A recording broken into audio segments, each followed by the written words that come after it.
আজকে তুলারাম কলেজে এই জুলাই গণ অভ্যুত্থান দিবস উপলক্ষে আলোচনা সভার বক্তব্যকে কেন্দ্র করে এই ছাত্র শিবির এবং ছাত্রদল দুই গ্রুপের মধ্যে বাকবিতণ্ডা এবং পরবর্তীতে হাতাহাতি ধাওয়া পাল্টা ধাওয়া শুরু হয় 12টা সাড়ে 12টার সময়।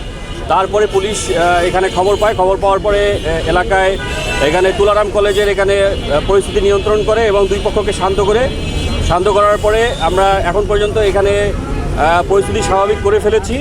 তো পরিস্থিতি পরবর্তী যতক্ষণ দরকার পুলিশ এখানে থাকবে এবং কোনো অবস্থায় যাতে আইন শৃঙ্খলার অবনতি না হয়, এলাকাবাসীর কোনো দুর্ভোগ না হয় সেটা আমরা এনশিওর করব।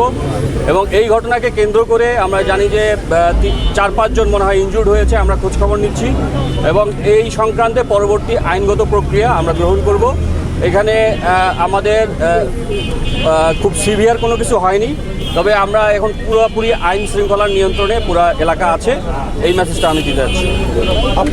প্রশ্ন, এই পরিস্থিতি নিয়ন্ত্রণে তো আপনাদের লাঠিচার্জ বা কোনো ধরনের না, আমরা এখানে কোনো বল প্রয়োগ করতে হয় নাই। এটা লাঠিচার্জ বা কোনো ধরনের পরবর্তী যে বল প্রয়োগের প্রক্রিয়া এগুলো কোনো কিছুতে আমাদের যেতে হয় নাই। আমরা আলোচনা সাপেক্ষে এবং আমাদের যে উপস্থিতির কারণে তারা সরে যেতে বাধ্য হয়েছে। তো এখানে আমাদের এক্সট্রা কোনো ফোর্স অ্যাপ্লাই করতে হয়নি।